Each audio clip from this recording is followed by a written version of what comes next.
Assalamualaikum warahmatullahi wabarakatuh. Untuk anak-anak semuanya, saya harapkan tetap dalam kondisi sehat dan bisa mengikuti pembelajaran daring secara semangat ya. Untuk pertama kali, mohon maaf, yang pertama kali ini kita sudah ketemu untuk yang kedua kalinya.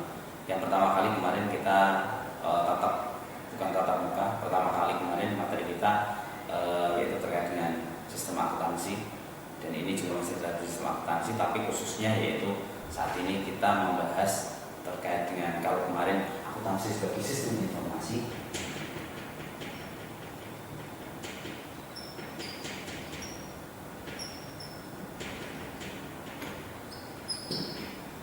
nah yang pertemuan yang kedua ini kita membahas konsep dasar akuntansi.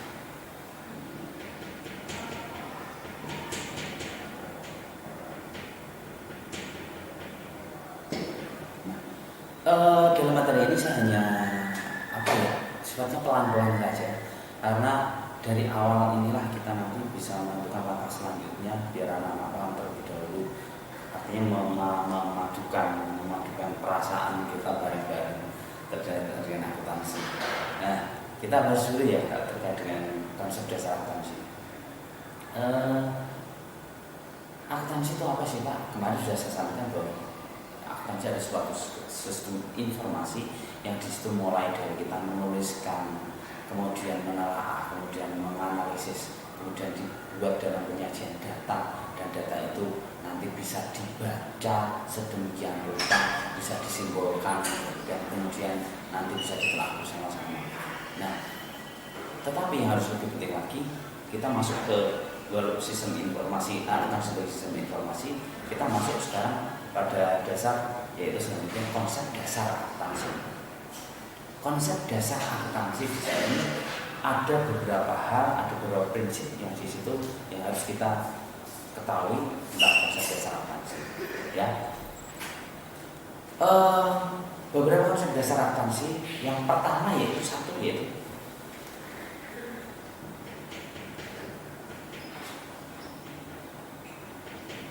adanya kesatuan usaha. Apa maksud kesatuan usaha? Yaitu bahwa di sini dikatakan bahwa perusahaan itu merupakan suatu kesatuan ekonomi. Jadi keuangan di sini juga harus dalam satu pintu. Jadi biar nanti kita bisa melihat, kita bisa menyajikan laporan ini itu tidak tumpang tindih. Jadi di situ dikatakan sebagai bahwa akuntansi harus mempunyai prinsip, salah satunya itu kesatuan usaha. Itu. Kemudian selanjutnya setelah kesatuan usaha, di situ ada lagi yang dimaksud dengan kesinambungan.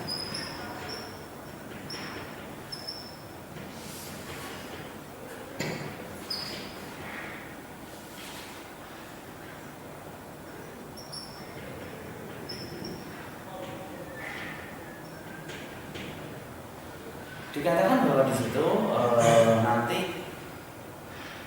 untuk akuntansi ini ada kata kesinambungan, artinya bahwa di situ dikatakan bahwa ada syarat akuntansi nanti harus dari step pertama dan step selanjutnya ada sambung menyambung, artinya dari yang pertama dilaporkan atau disajikan nanti disambung ke laporan yang kedua, yang saat penyajian yang kedua itu juga artinya data itu nyambung. Jadi tidak berhenti satu langkah kemudian berhenti lagi, tidak seperti itu. Jadi ada yang namanya kesinambungan. Nah, di sini yang harus kita pahami, dalam kesinambungan inilah kita harus menyajikan data secara benar sesuai dengan aturan dasar-dasar akuntansi yang ada. Betul. Makanya di sini yang terpenting laporan akuntansi itu karena ini menyangkut semua operasional perusahaan dan ini diketahui oleh orang banyak, makanya kita harus pencatatannya ataupun pelaporannya itu juga urut. Jadi misal kita menanggali terkait dengan pengeluaran Januari 2020, misal tanggal 1, nah misal ada penjualan sebesar 2 juta, kemudian tanggal 2 ada ada pembelian barang bisa 2,5 juta. Seperti ini.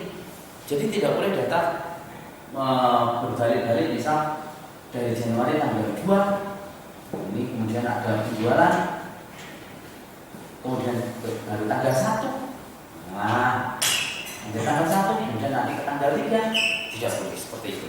Ya, jadi di situ harus runtut, urut, dan ada kesinambungan.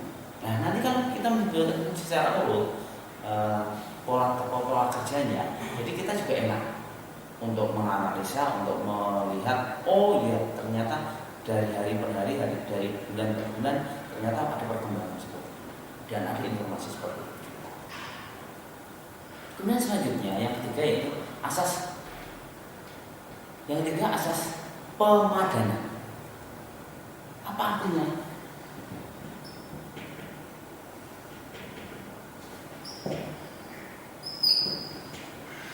Ini dikatakan apa sih Pak pemadanan ini? Di situ dikatakan bahwa alat akuntansi disajikan dalam konsep yang memang di situ sudah sesuai dengan aturan. Ya, bisa basic. Yang kedua yaitu aktual basic. Nah ini, itu bisa kita lakukan harus sesuai dengan kaidah-kaidah ini. Kalau cash basic di situ disampaikan, saya teruskan, saya bacakan ya. Cash basic, penghasilan yang didapat perusahaan dilaporkan pada saat uang diterima dan biaya dilaporkan pada saat uang itu dikeluarkan. Jadi pada saat ini yang dihitung adalah pada saat terjadinya adanya uang cash, baik itu uang cash masuk dan ada uang cash keluar, itu baru terus. Ya, saya ulang lagi, penghasilan yang didapat perusahaan dilaporkan pada saat uang itu diterima. Dan jika ada biaya, maka biaya yang dilaporkan adalah biaya yang sudah dikeluarkan oleh perusahaan. Jadi ternyata terkait dengan model cash basic. Kemudian yang kedua, metode aktual basic. Saya bacakan lagi. Aktual basic ini penghasilan dan biaya dilaporkan pada saat hal-hal tersebut diakui telah terjadi. Jadi di sini dengan aktual basic ini berbeda dengan cash basic. Kalau cash basic ini tadi dikeluarkan biasanya yaitu uang itu sudah masuk dan sudah keluar. Uang sudah masuk. Tetapi kalau di aktual basic ini di sini yang terpenting bahwa transaksi itu telah dilakukan. Soalnya lagi penghasilan dan biaya dilaporkan pada saat hal-hal tersebut diakui telah terjadi. Ya, jadi kalau misal di sini ada penerimaan uang atau penjualan, tapi penjualannya secara kredit, artinya uang belum diterima, itu tetap masuk dalam transaksi penjualan. Nah ini masuk dalam aktual basic, tapi kalau cash basic tidak diatur. Nah di situ, ya paham ya. Kemudian selanjutnya yaitu yang ketiga, ditambah lagi yaitu harga perolehan. Yang terpenting lagi ini harga perolehan. Apa sih harga perolehan itu? Harga perolehan itu harga yang diperoleh suatu perusahaan terhadap suatu barang ditambah dengan biaya-biaya yang dikeluarkan sampai barang itu di tangan mereka. Justru, misal contohnya seperti ini.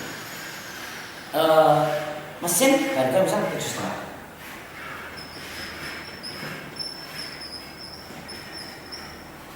Oke. Kemudian namun belum bisa dioperasikan dan dibutuhkan dana sekitar 1.500.000 lagi untuk pemasangan. 1.500.000 untuk pemasangan. Jadi di situ otomatis dikatakan bahwa harga perolehan terkait mesin tersebut otomatis mesin dan pemasangannya jumlah menjadi 9 untuk menghasilkan barang mesin tersebut untuk bisa siap berproduksi. Jadi tidak hanya harga mesin saja, tetapi pemasangannya bagaimana barang itu mulai siap untuk beroperasi dan menghasilkan. Nah itu namanya harga perolehan tadi. Kemudian yang nomor 5 yaitu membandingkan pendapatan dan beban. 4 ya.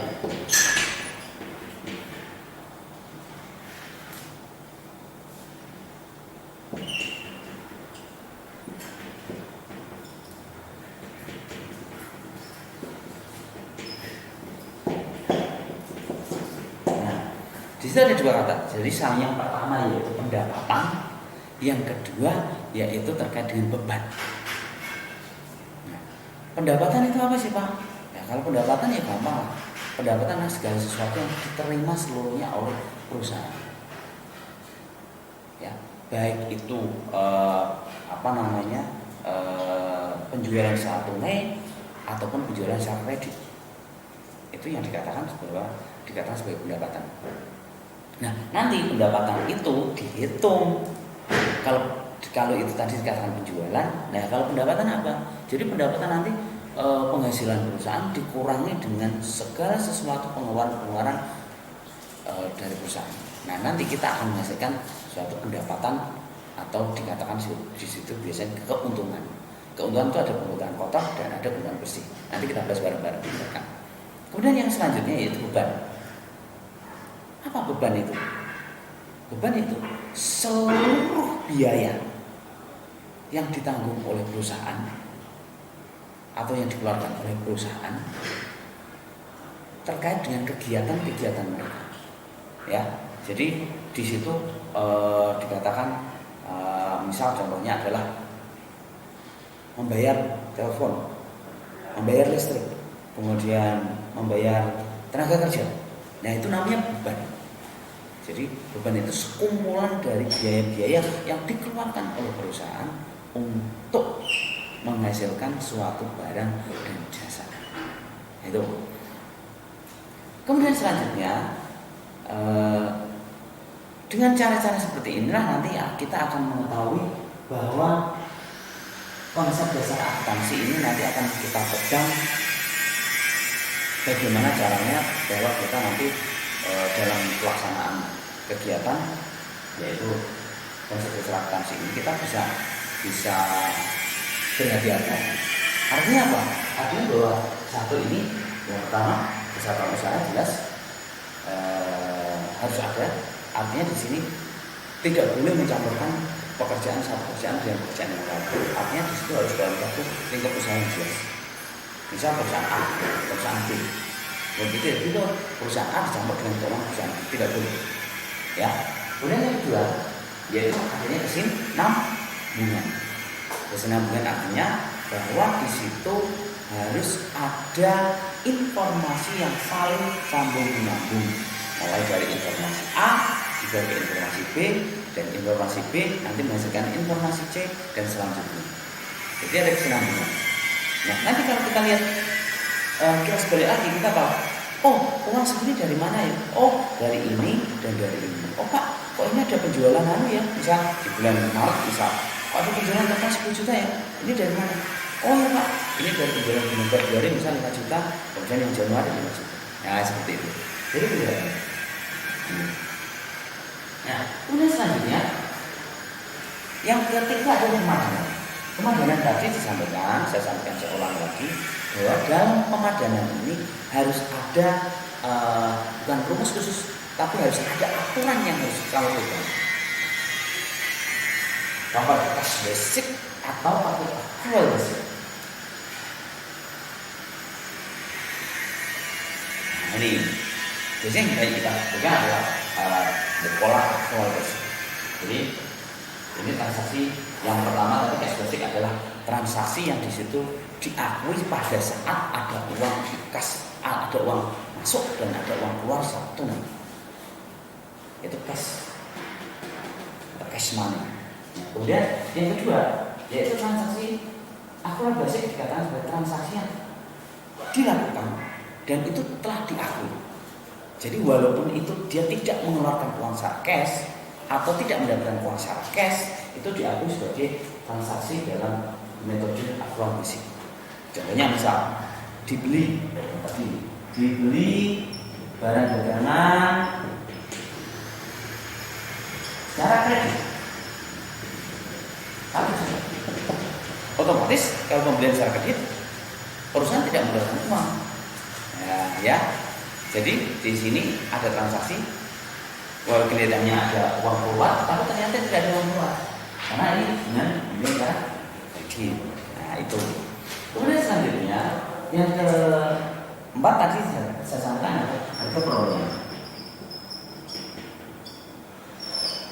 Perolehan di situ disampaikan bahwa barang atau jasa yang diperoleh oleh suatu perusahaan dan itu siap digunakan. Jadi bukan hanya di situ adalah barang, misal kita membeli almari, kemudian harganya misal 1 juta, kemudian kita tulis biaya harga brand 1 juta. Tidak seperti itu. Jadi kalau di situ misal almari itu sampai di kantor misal belum bisa dipakai karena ada biaya pemasangan, nah otomatis biaya pemasangannya juga harus ditambah. Itu dikatakan sebagai biaya perolehan atau harga perolehan, harga brand yang dikeluarkan oleh perusahaan. Kemudian yang selanjutnya yaitu ini tadi, kita harus bisa membandingkan antara pendapatan dengan beban. Kenapa? Karena inilah kunci nanti kita harus melihat bahwa dalam sisi keuangan itu tadi pendapatan itu seberapa dan beban itu berapa. Kita akan mengetahui di endingnya nanti kita akan mengetahui yaitu berapa atau di situ. Ya, jadi pendapatan itu adalah seluruh hasil kegiatan perusahaan yang diperoleh, dan kemudian beban seluruh biaya-biaya yang ditanggung oleh perusahaan terkait dengan apa yang telah dilakukan. Dan nanti di sini akan kita lihat nanti endingnya pendapatan itu lebih besar dari beban atau sebaliknya pendapatan lebih kecil dari beban. Ayo anak-anakku, sekarang pertanyaan saya mau dijawab ya, untuk tugas pertanyaan saya. Jika di sini pendapatan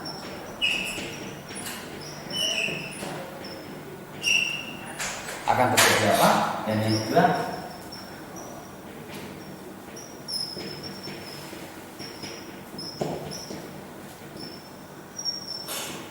nah, tuliskan coba. Jadi saya hanya tulis sedikit.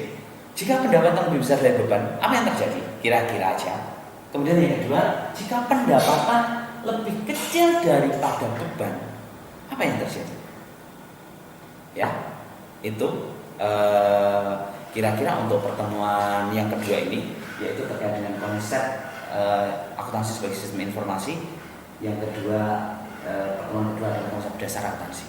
Itu sebelum kita menginjak lebih jauh, semoga kajian ini dipahami terlebih dahulu, dan insya Allah nanti pada pertemuan yang ketiga kita akan membahas terkait dengan persamaan dasar akuntansi. Ya, sampai di sini pertemuan hari ini. Tolong apa yang saya sampaikan tadi bisa ditelaah dan bisa dikerjakan tugas dari saya tadi. Saya ulang lagi, jika pendapatan bisa dari beban atau pendapatan bisa dari beban, apa yang terjadi dalam suatu perusahaan atau dalam rumah tangga. Itu paham ya? Ini dari saya. Terima kasih. Assalamualaikum warahmatullahi wabarakatuh.